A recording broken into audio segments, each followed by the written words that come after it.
190장 성령이여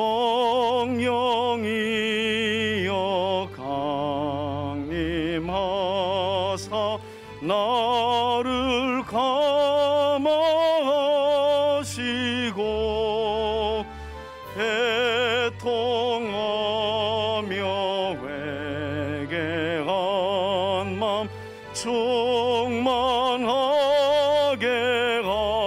하소서. 예수여 비오니 나의 기도 들으사 애통하며 회개한 맘 충만하게 하소서. 성령이여 강림하사 그 신권능 주소서. 원하옵고 원하오니 충만하게 하소서. 예수여 비오니 나의 기도 들으사 애통하며 회개한 맘 충만하게 하소서. 힘이 없고 연약하나 엎드려서 비오니 성령 강림하옵소서. 충만하게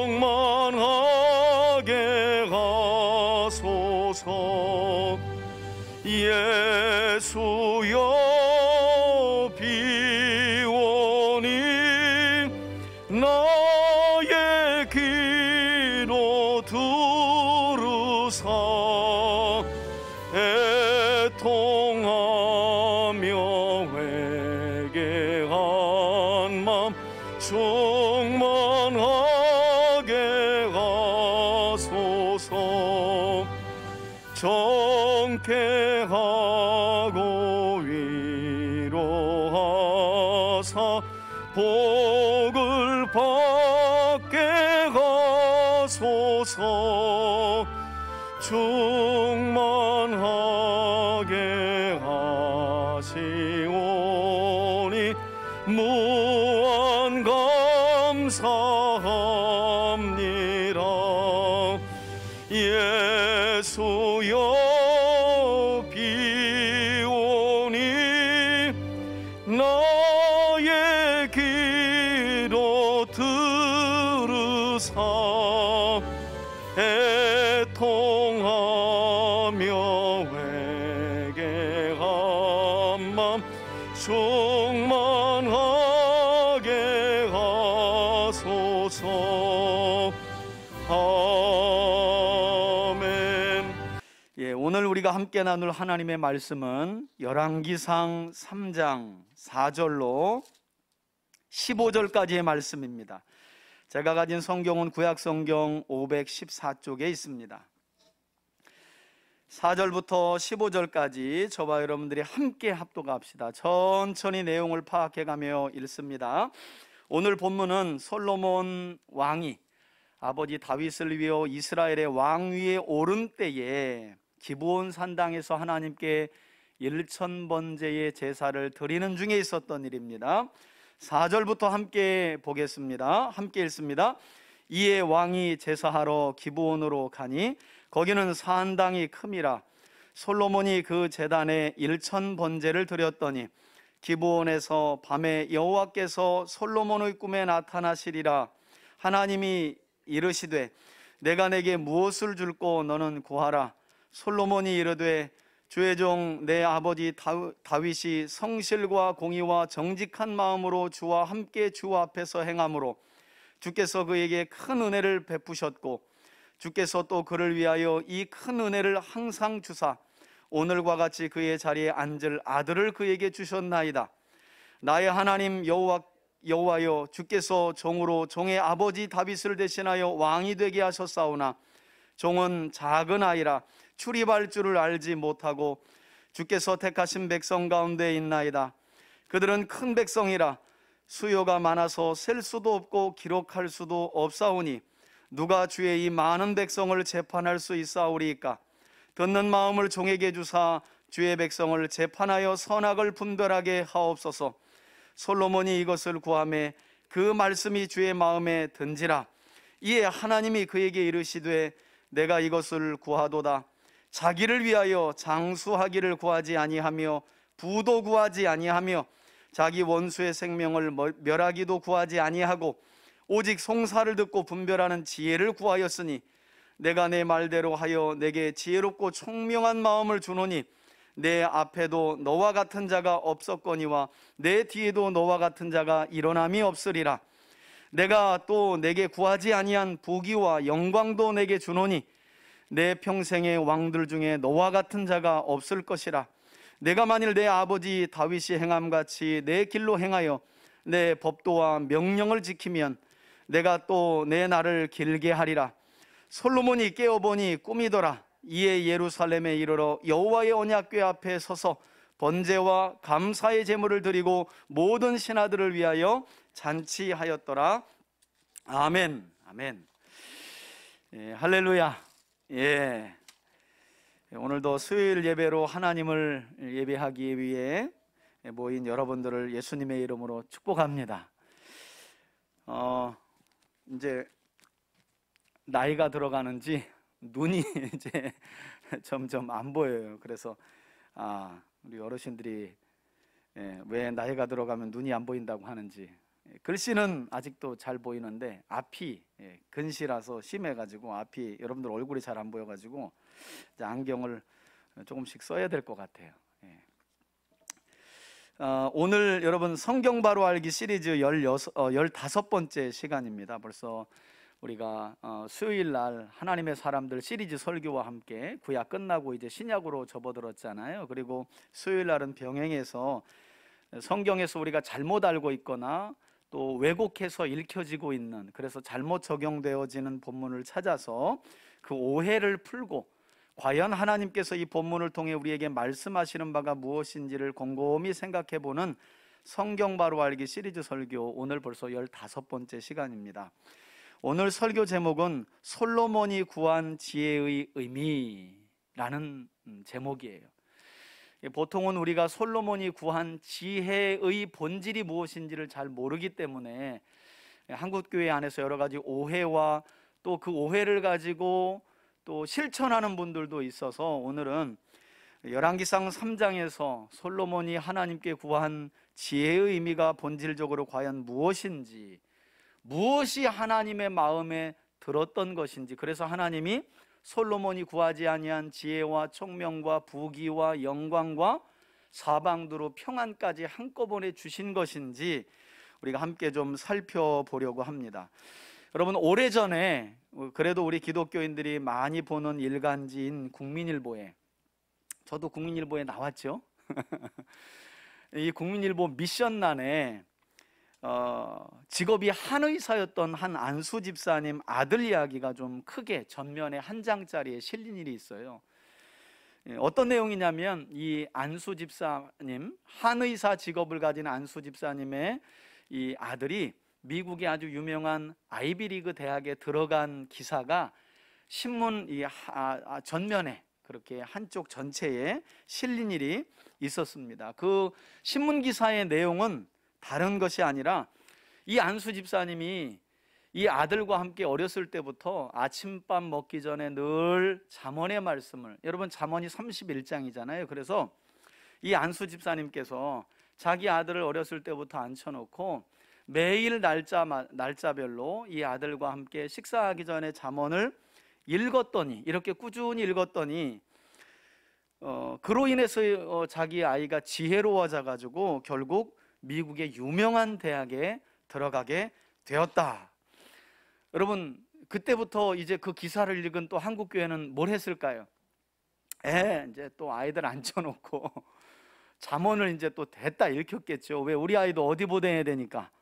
아이비리그 대학, 거기 이제 뭐 여러 유명한 대학이 있는데, 뭐 그런 대학을 이제 보내고 싶어서 한때 또 아주 유행이 됐어요. 그런가 하면 지금으로부터 대략 한 15년 전쯤에, 그때 제가 아마도 전도사였던 것으로 기억이 되는데요, 김동완이라고 하는 서울대 출신의 한 전도사가 다니엘 학습법이라는 책을 써가지고 출간을 했는데, 또 이 책에 영향을 받은 한국교회가 저마다 교회 안에 다니엘 스쿨이라는 프로그램을 만들어서 자기 교회 아이들을 명문대에 보내겠다는 야심찬 운동을 교회마다 크든 작든 또 진행하기도 했습니다. 물론 지금은 이 프로그램을 진행하는 교회가 거의 없어요. 그런데 근래에도 제가 조사를 해보니까 아직도 그 다니엘 학습법 그 책을 가지고 자기 아이들 서울대 보내겠다고, 명문대 보내겠다고, 이 김동완, 지금은 이제 목사거든요, 이분을 불러다가 강의하고 초청해서 또 이야기를 듣는 분들이 많더라고요. 꽤 있더라고요. 근데 이제 뭐 예전처럼 한때 한국교회 이렇게 프로그램을 만들어서 진행할 만큼은 이제 아니에요. 그런데 그 사이에 이 책의 저자인 김동완 전도사는 목사가 되었고, 지금 현재 이제 누구와 동역을 하고 있냐면, 충격적이게도 사회적인 물의를 일으키고 있는 태극기 부대의 진두 지휘자인 전광훈 목사하고 이렇게 손을 잡고, 얼마 전에도 제가 강의를 보는데 기가 막힌 거예요. 야, 이게 서울대 나와도 소용없구나. 너무 엉뚱한 이야기를 하는 거예요. 한국교회 모든 전광훈 목사를 지지하지 않는 목회자들은 전부 다 마귀에게 사로잡혀가지고, 사탄 마귀에게 사로잡혀 있는 사람들이고, 전광훈 목사만이 성경을 바르게 보고 바른 진리를 가르치는 사람이라고 옆에서 막 두둔하면서 대화를 주고받는 거예요. 저도 다니엘 학습법을 여러 번 읽고 아이들에게 책을 또 선물해 준 사람으로서 저 사람이 그때 그 사람이 맞는가 하고 정말 의심해 볼 만큼. 근데 맞아요. 저는 그렇게 봤어요. 와, 저 사람이 정말 맛이 갔구나. 근데 아직도 자기 자녀들을, 자기 교회 주일학교 아이들을 명문대 보내겠다는 그 야망 때문에 아직도 이 김동완 목사를 교회에 초청해가지고 강의를 듣는 교회들이 있다라는 거예요. 여러분, 우리가 여기서 한 가지 생각해 볼 게, 그렇다면 한국교회는 왜 이렇게 유독 잠언의 말씀을 읽혀서 아이들을 명문대에 보내려고 할까? 또 서울대 출신의 한 전도사가 쓴 이 서울대에 가는 방법서에 왜 교회가 이렇게 열광을 하고 교회 안에 프로그램까지 만들었어요? 여러분, 교회가 뭐 하는 데인지 이거 완전히 갈 길을 잊어버린 거잖아요.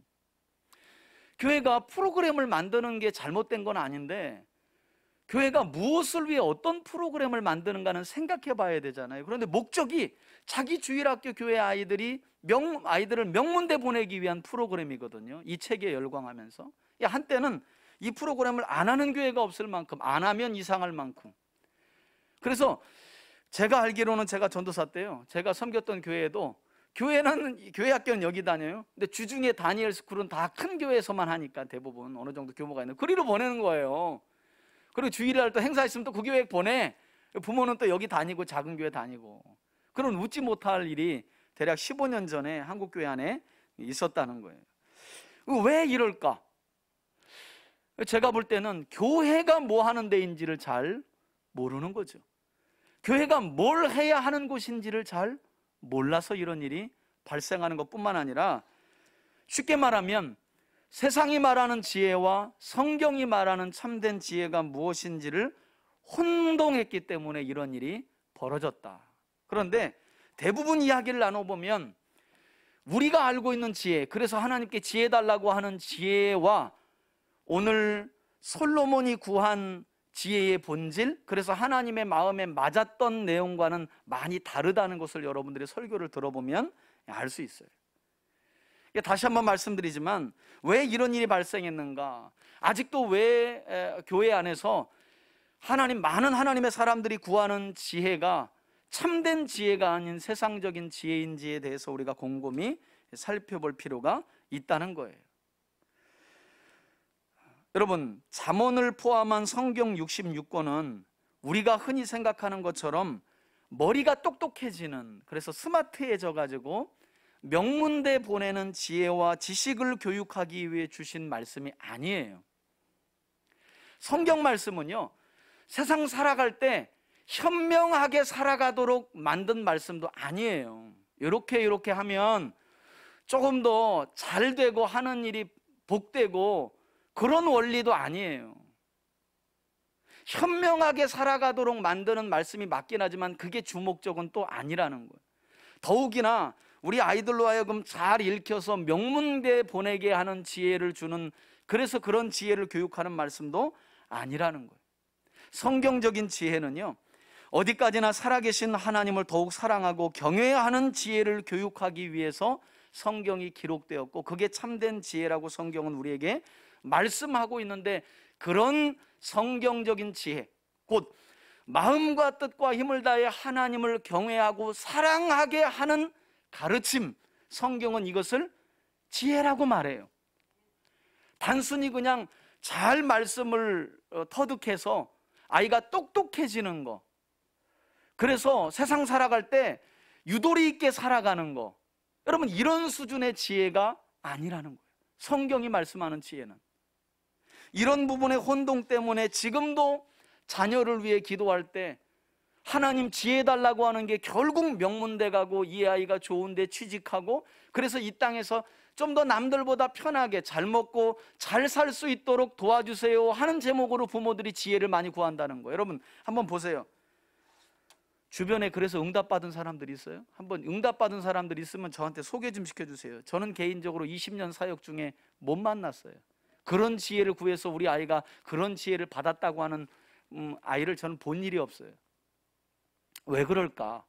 아까 말씀드린 것처럼 세상 지혜와 하나님이 말씀하시는 참된 지혜를 혼동하고 있기 때문이죠. 바르게 인식하지 못하고 있기 때문이라는 거예요.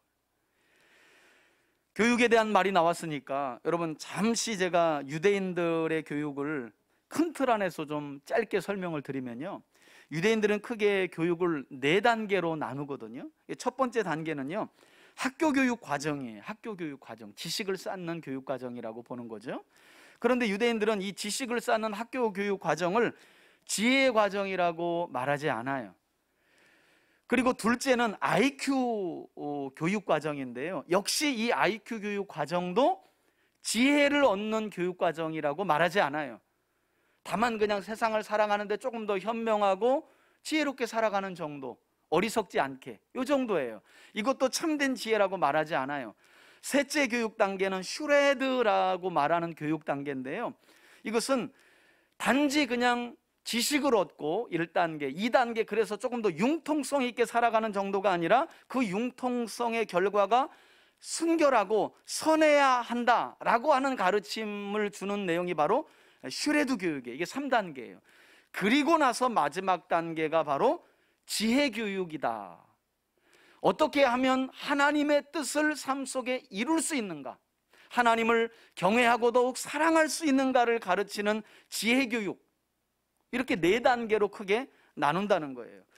여러분, 이처럼 지식 중심의 학교 교육과 유대인들은 또 삶 속에서 현명하게 사는 교육, 그리고 마침내 하나님을 경외하는 데 이르는 지혜 교육을 엄밀하게 좀 나누어 놨다는 거예요. 이렇게 우리처럼 그냥 지혜하면 다 혼동하잖아요.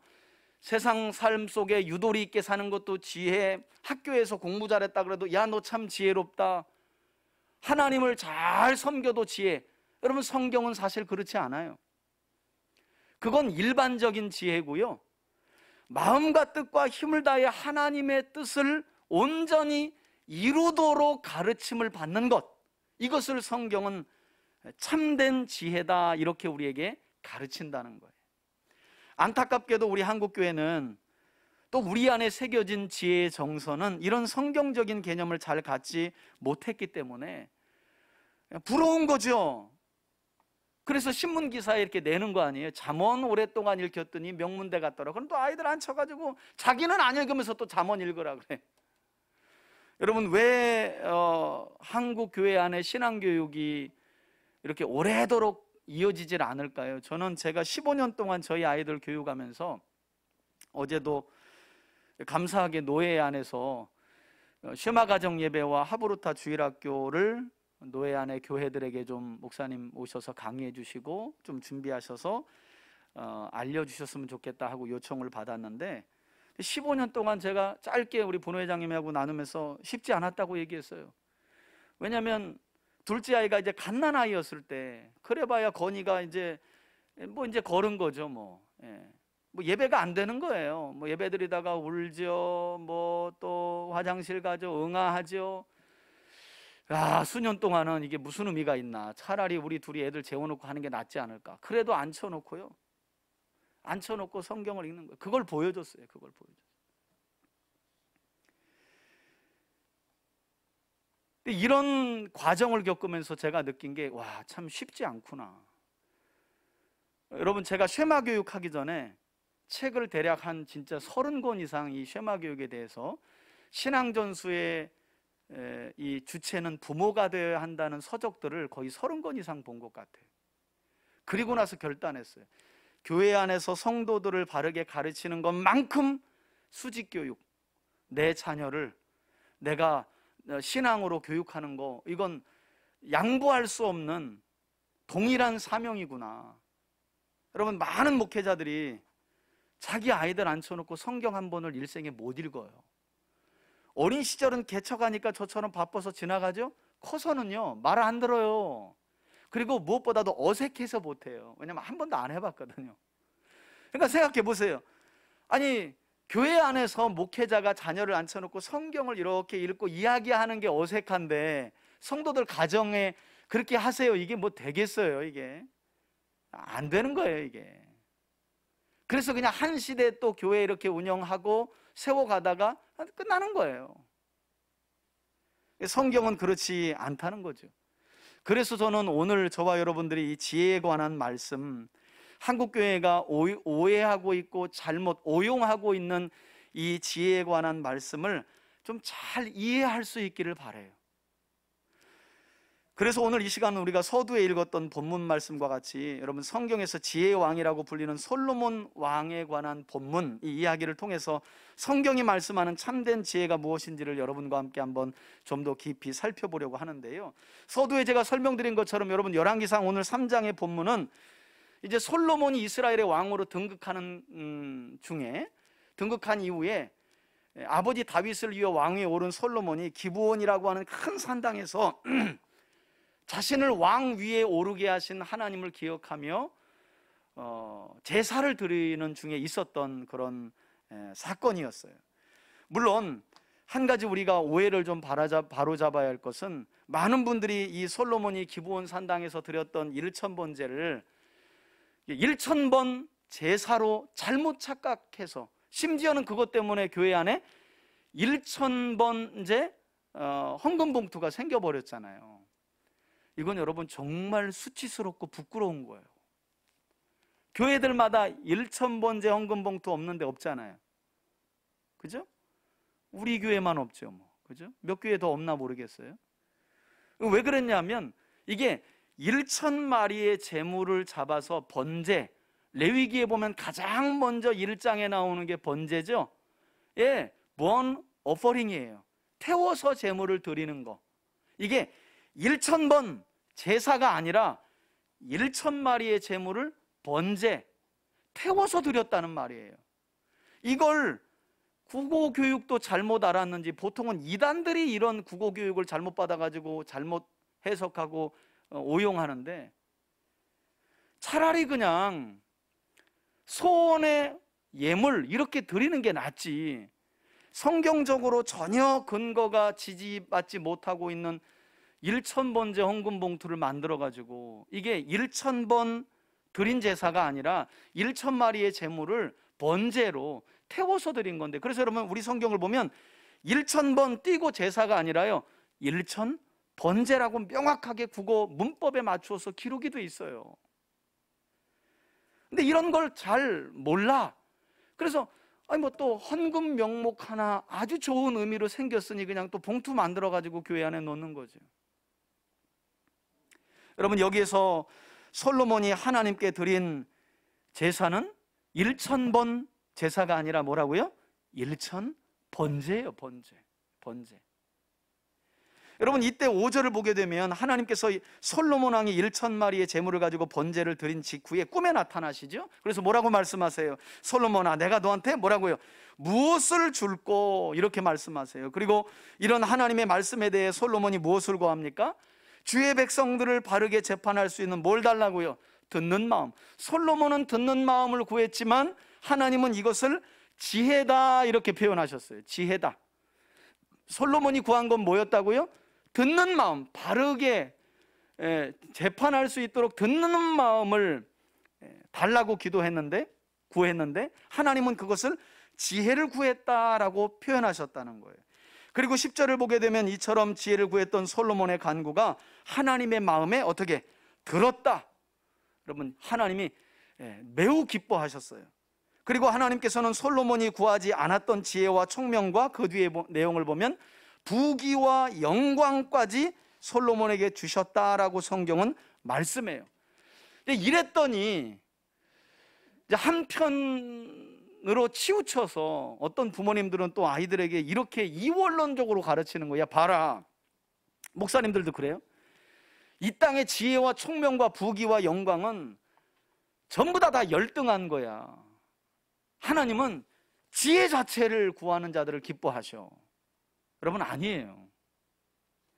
여러분, 오늘 본문은 무조건 지혜가 제일이고 부귀나 영광이나 이 땅에서 건강하게 오래 사는 것은 열등하고 지혜가 왔다다, 지혜가 따봉이다, 지혜가 최고다, 이런 지혜가 우선순위가 되어야 한다는 단순한 가르침을 우리에게 전하고 있는 것이 아니라는 거예요. 다시 말해서 하나님께서는 솔로몬이 부귀나 영광이나 장수를 구하기보다 단지 지혜를 구했기 때문에 네가 지혜를 구했구나, 모든 것을 너에게 더해줄게, 이렇게 말씀하신 것이 아니라는 거예요. 오히려 우리는 11절에서 솔로몬이 구했던 지혜의 본질이 무엇인가를 살펴봐야 되는데요, 여러분 11절을 보시면 하나님께서는 이처럼 솔로몬이 지혜를 구한 것에 대해 뭐라고 말씀하세요? 내가 이것 곧 지혜를 구하도다, 내가 이것을 구하도다 하는 건 듣는 마음, 곧 지혜를 말해요. 이는 여러분 누굴 위한 것이라고요? 여러분, 자기를 위한 것이 아니었다고 하면서 우리 성경을 보면 여러분 11절 보세요. 이에 하나님이 솔로몬에게 이르시되, 내가 이것 곧 듣는 마음을 말하죠. 이것을 하나님은 지혜라고 말씀하셨어요. 지혜를 구하는도다. 그러면서 하시는 그 다음 말씀이 매우 중요한 말씀이에요. 그래서 솔로몬의 기도가 하나님의 마음에 맞았던 것은 그가 지혜 자체를 구한 것이 아니라 그 지혜가 누구를 위한 것이 아니었다는 거예요. 그게 더 중요하다는 거예요. 본문을 읽어갈 때. 그래서 거기다 동그라미를 쳐야 돼요. 지혜를 구해서 얘가 탁월한 기도 제목을 구했기 때문에 하나님이 복을 주신 게 아니라 그가 구한 지혜는 자기를 위한 것이 아니라 곧 누구를 위한 것이었기 때문에 하나님을 위한 것이었기 때문이었어요. 여러분, 당시 이스라엘의 재판은요, 왕이 최종 판결, 그러니까 오늘날로 말하자면 이제 지방법원, 고등법원, 그리고 대법원, 오늘날로 말하면 대법원 판결은 왕 앞에서 이루어져요. 그런데 이제 억울하니까 계속 항소해서 왕 앞에까지 갈 거 아니에요. 근데 함부로 갈 수 없어요. 왜냐하면 왕 앞에서 재판할 때는요, 패소한 사람은 무조건 사형이에요. 사형. 그러니까 함부로 왕 앞에 갈 수 없는 거예요. 솔로몬은 이게 두려운 거예요. 왜냐하면 자신이 판결을 내릴 때 잘못 내리면 누군가 죽는데 이 백성은 자기 백성이 아니라 누구 백성이라고 아까 고백해요? 하나님의 백성이라고 말하잖아요. 솔로몬은 이게 두려운 거예요. 이 많은 주의 백성을, 저희 아버지 다윗도 아니고, 저는 저희 아버지 다윗처럼 전쟁에 나가서 싸울 만한 용기도 없고 수많은 아들 중에 10번째 아들인데 제가 무슨 능력이 있다고 주의 이 많은 백성들을 올바르게 재판할 수 있겠습니까? 그러면서 솔로몬이 구한 것이 듣는 마음이었다니까요. 하나님은 이것을 이처럼 지혜를 구했던 솔로몬의 마음의 중심을 어떻게 받으셨냐면, 네가 구한 이 지혜는 너 자신을 구한 게 아니라 누굴 위해서 구한 거라는 거예요? 하나님을 위해서. 왜? 주의 백성을 위한 간구였기 때문에 하나님은 이것을 누구를 위한 기도로 받으셨다는 거예요? 하나님을. 여러분, 그래서 6절에서 9절까지의 내용을 보면요, 사실 11절만 볼 게 아니라 정확한 내용은 6절에서 9절까지를 봐야 돼요. 솔로몬은요, 지혜를 구하기 전 구구절절 어떤 내용을 하나님께 아뢰냐면, 사실은 저희 아버지도 왕이 될 적이 없는데 하나님이 왕위에 올리셨고, 사울을 대신해서 그 아버지 다윗의 많은 아들들 가운데 제가 왕이 될 자격이 없는데 저를 왕위에 올리신 것부터가 하나님의 크신 은혜입니다. 그런 제 자신이 어떻게 주님의 백성들의 생명을 담보로 재판할 수 있겠습니까? 이렇게 하면서 솔로몬은 오로지 하나님을 위하여 재판 중에 선악을 분별할 수 있는 지혜를 구했던 것이고, 이게 하나님의 마음에 맞았다는 거예요. 그리고 이러한 가르침은 여러분 솔로몬뿐이 아니에요. 여러분, 우리 예수님께서도 제자들이 기도를 가르쳐 달라고, 세례 요한도 그의 제자들에게 기도를 가르쳐 주는데 우리도 기도를 가르쳐 주세요 라고 요청했을 때 주님이 무엇을 가르쳐 주세요? 산상수훈에 보면 주기도문을 가르쳐 주시죠. 이때도 주님을 따르는 제자들의 기도가 누구를 위한 것이어야 하는지 명확하게 가르쳐 주셨어요. 우리 성경에는 안타깝게도 아버지라는 원어에, 헬라어에 기록된 이 원어가 생략돼 있어요. 우리는 어떻게 시작해요? 하늘에 계신 우리 아버지여, 이름이 거룩히 여김을 받으시오며 나라가 임하옵시며 뜻이 하늘에서 이룬 것 같이 땅에서도 이루어지다. 여러분, 원어를 보면, 본래 헬라어를 보면 이렇게 돼 있어요. 하늘에 계신 우리 아버지여, 아버지의 이름이 거룩히 여김을 받으시오며 아버지의 나라가 임하시오며 아버지의 뜻이 하늘에서 이룬 것 같이 땅에서 이루어지이다. 여러분, 예수님을 따르는 제자, 하나님을 믿는 하나님의 사람들의 기도라는 것은 누구를 위한 기도가 되어야 한다고요? 하나님 아버지를 위한 것이어야 한다고 예수님도 너무나 명확하게 제자들에게 주기도문을 통해 유일하게 가르쳐 주신 기도문이었어요. 너무나 명확하게 가르쳐 주셨다는 거예요. 안타깝게도 우리 주기도문에는 이게 생략이 돼 있어요.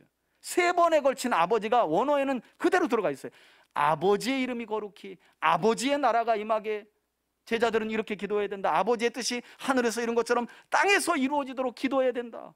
그리고 나서 그 다음 단계가 우리예요. 우리, 내가 아니라 우리가 우리에게 죄 지은 자를, 우리에게 일용할 양식을, 우리가 시험에 들지 않도록. 여기에 나는 없어요. 하나님 나라는 그런 거예요. 아버지를 위한 게 먼저, 그리고 아버지의 몸된 교회, 우리를 위한 기도. 여러분, 그러면 예수님의 약속이 뭐예요? 이 모든 것을 너희에게 더하여 주신다는 게 약속이잖아요. 그러니까 나를 위한 기도를 사실은 우리가 일생에 죽을 때까지 하게 되는데, 어쩌면 이것은 너무 어린아이 같은 기도이고요, 하나님의 뜻과는 많이 다른, 거리가 먼 그런 기도일 수 있다는 거예요.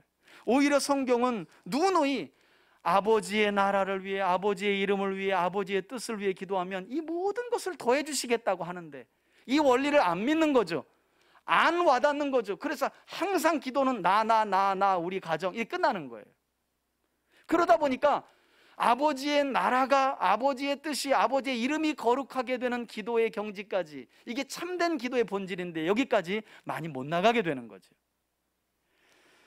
여러분, 무엇보다도 우리 예수님께서는 이 십자가의 순환을 앞두시고요, 할 수만 있다면 자신이 마셔야 할 고난의 잔이 지나가기를 원하셨죠. 그런데 결국 예수님이 또 누구를 위해서? 나의 원대로 마시고 뭐라고 기도하세요? 아버지의 뜻대로 되길 원합니다. 예수님도 그렇게 기도하셨어요. 여러분, 너무나 우리가 이렇게 와닿잖아요.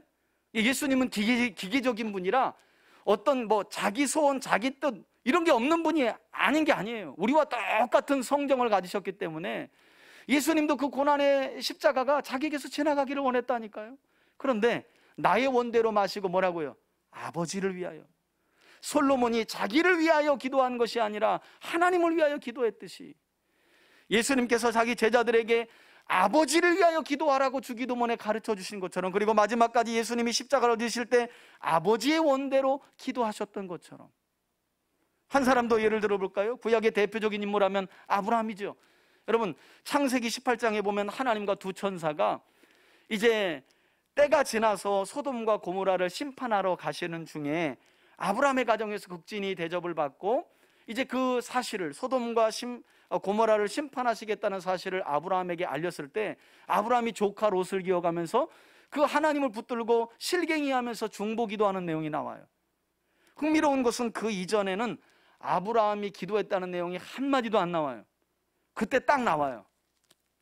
여러분, 그런데 놀라운 건 19장 말미에 보면 소돔과 고모라가 멸망할 때 어떤 내용이 기록되어 있냐면 여호와께서 아브라함의 기도를 생각하사 조카 롯을 구원해 주셨다는 내용이 나와요. 여러분, 아브라함이 소돔과 고모라를 심판하러 가시는 하나님을 붙들고 소돔과 고모라 땅에 50명의 의인만 있으면 용서해 주실 건가요? 오케이. 45명은요? 오케이. 40명은요? 오케이. 35명, 30명, 20명, 10명. 마침내 아브라함은 조카 롯의 이름은 말씀드리지 못해요. 뻔하게 하나님이 아시니까.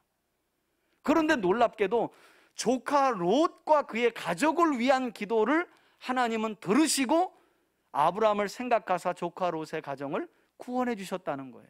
그 기도가 누구를 위한 것이 아니었기 때문에, 자기를 위한 게 아니었기 때문이에요. 여러분, 하나님의 뜻은 너무나 명확하잖아요. 한 영혼이 천하보다 귀한데, 그리고 히브리서에 보면 조카 롯은 소돔과 고모라 땅에서 이방인에 불과했지만 성문에서 재판을 할 만큼 인지도가 높은 사람으로 금방 사람들이 존경하고 이렇게 인정을 받은 거예요. 히브리서에 보면 조카 롯은 의로운 사람이에요. 그래서 그 의로운 사람의 구원을 위하여 기도하는 자기를 위한 기도가 아니라 어쩌면 하나님을 위한 기도였다는 거예요, 그게. 그래서 하나님은 그 하나님을 위하여 기도하는 아브라함의 기도를 들으시고 생각하사 조카 롯을 불과 유황이 떨어지는 그 소돔과 고모라 도시에서 건져주신 거죠. 성경을 보세요. 천사가요, 여러분, 우리는 보통 롯의 아내만 미련을 가지고 뒤를 돌아봐서 소금 기둥이 됐다고 하는데, 천사가 끌어내지 않았으면 조카 롯과 딸들 다 죽었어요. 강제로 끄잡아가지고 이끌었다고 성경은 말해요. 누구를 위한 기도를 하나님이 들으셔서 아브라함이 하나님을 위한 기도, 하나님을 위한 기도했다니까요. 자기를 위한 기도가 아니었다는 거예요. 여러분, 요즘 뭘 위해 기도하시나요? 여러분들의 기도의 어떤 과정, 그리고 처음 여러분들이 신앙생활을 했을 때, 그리고 과정, 지금을 돌아볼 때 여러분들은 여전히 자기를 위해 기도하고 있지는 않나요?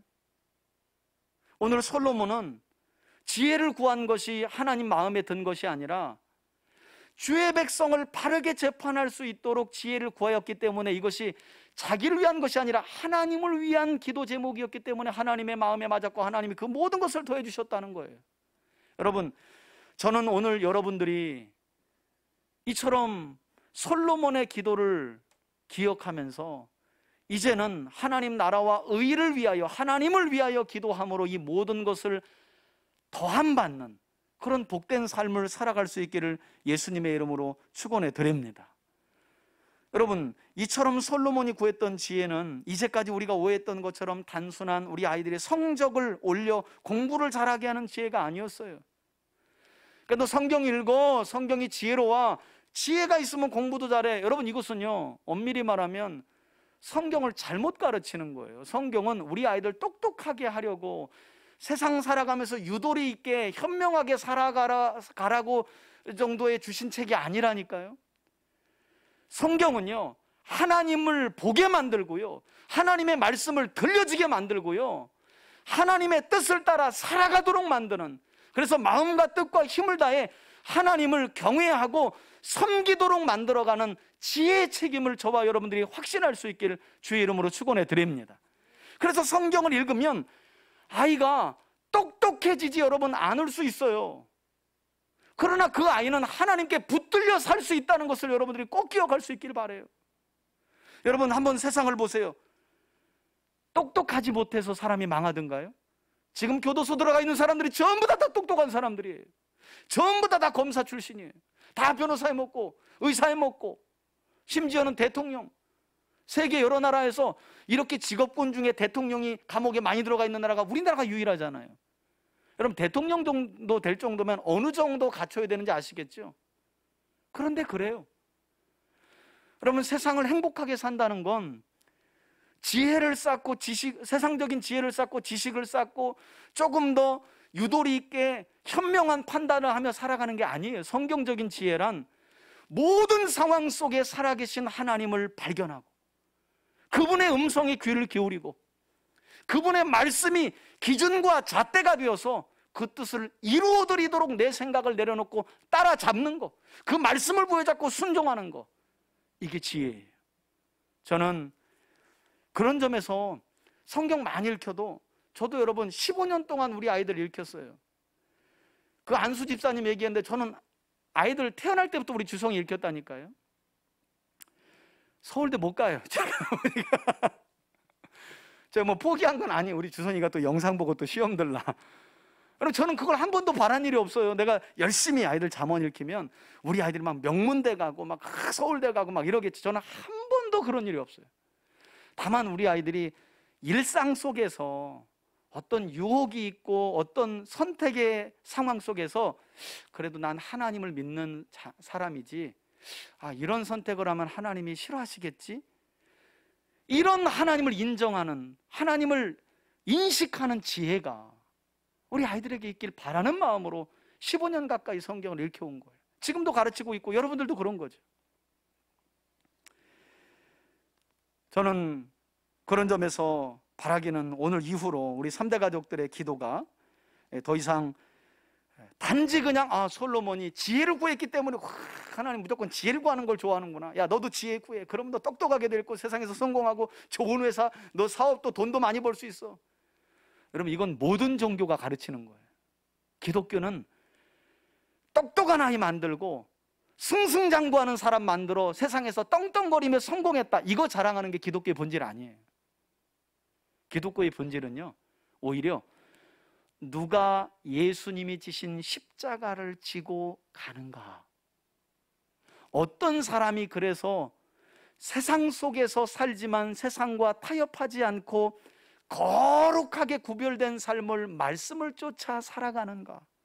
성경은 이것을 우리에게 가르쳐주는 지혜예요. 여러분 그런 사람은 누가 눈동자와 같이 지키시고 보호하시고 그 필요를 채워주실까요? 하나님이 채워주시는 거예요. 하나님이 때를 따라 돕는 은혜와 이른 비와 늦은 비와 여러분들 손으로 만지는 모든 것들을 복 주시고, 하다못해 밥그릇까지 복을 주시고 들에 나아가도 복을 주시고 들어와도 복을 주신다는 게 성경의 약속이에요. 저는 그런 참된 지혜, 누구를 위한 지혜라고요? 하나님을 위한. 그래서 저는 이런 생각도 해봐요. 여러분 건강을 위해서 기도할 수 있을까요, 없을까요? 있죠. 그런데 생각해 볼 것은 그 건강을 위한 이 기도가 나를 위한 것일 수 있고 누굴 위한 것일 수 있다는 거예요. 그렇죠. 여러분 부자가 되기를 기도할 수 있어요, 없어요? 있어요. 하나님 제가 하는 사업이, 제 남편이 하는 사업이 잘 되고 성공하기를 원합니다. 얼마든지 기도할 수 있어요. 중요한 건 하나님이 뭘 보신다는 거예요. 그 기도의 목적이 자기를 위한 것인가, 누굴 위한 것인가, 하나님을 위한 것인가. 여러분 오해하지 마세요. 하나님을 위한다는 건 돈 많이 벌어서 헌금 많이 내라는 얘기가 절대 아닙니다. 절대 오해하시면 안 돼요. 한국계 많은 사람들이 하나님을 위한 게 사업 성공해서 11조 많이 나면 하나님을 위한 거래요. 물론 그것도 그럴 수 있어요. 그러나 그게 아니에요. 여러분 온갖 수단과 방법을 가리지 않고 돈 많이 벌어 11조 낸다면 하나님 그거 받으시겠어요? 문제가 다르잖아요, 그죠? 과정도 하나님의 선하신 뜻을 쫓아, 결과도 하나님이 주시는 만큼의 만족을 통해서 하나님께도 드리고 이웃들과 나누면 그것만큼 큰 복이 없는 거죠. 저는 그런 점에서 우리가 무엇이든 구할 수 있어요. 단지 지혜를 구해라, 성경은 이걸 말하는 게 아니에요. 다만 우리 중심은 알잖아요. 우리가 한번 돌아보세요. 내가 이제까지 기도한 내용들이 전부 다다, 많은 경우 90% 이상 자기를 위한 것이었을까? 하나님 아버지의 이름이 거룩하게 됨을, 아버지의 나라가 임하게 됨을, 아버지의 뜻이 하늘에서 이룬 것처럼 땅에서도 이루어짐을 위해서 기도했는가는 우리 스스로가 대답할 수 있다는 거예요. 여러분 지난 일은 뭐 어떻게 하겠어요? 우리가 미성숙했던 건데 언제부터라도, 지금부터라도. 여러분, 기도의 내용을 바꾸라는 게 아니에요. 지혜를 구하라는 게 아니에요. 목적을, 중심을 돌아보자는 거예요. 그래서 저는 여러분들이 그것이 자녀를 위한 기도이든, 교회를 위한 기도이든, 남편의 사업을 위한 기도이든, 가정을 위한 기도이든, 여러분 스스로의 건강을 위한 기도이든, 지혜를 위한 기도이든, 그것이 누구를 위한 기도? 하나님 아버지를 위한 기도가 되어서 하나님 마음에 그것이 들어 솔로몬에게 주셨던 것처럼, 여러분, 솔로몬에만 하나님이 주시고 끝난 걸까요? 저는 그렇지 않다고 봐요. 그렇게 아버지의 이름을 위하여 구하는 자들에게 하나님은 지금도 부를 주실 수 있고, 영광을 주실 수 있고, 장수도 얼마든지 주실 수 있어요. 저는 그 복도 우리 3대 가족들 모두가 함께 누려갈 수 있길 예수님의 이름으로 축원해 드립니다. 아멘. 이제는 우리 주 예수 그리스도의 은혜와 하나님 아버지의 사랑과 성령의 교통하심이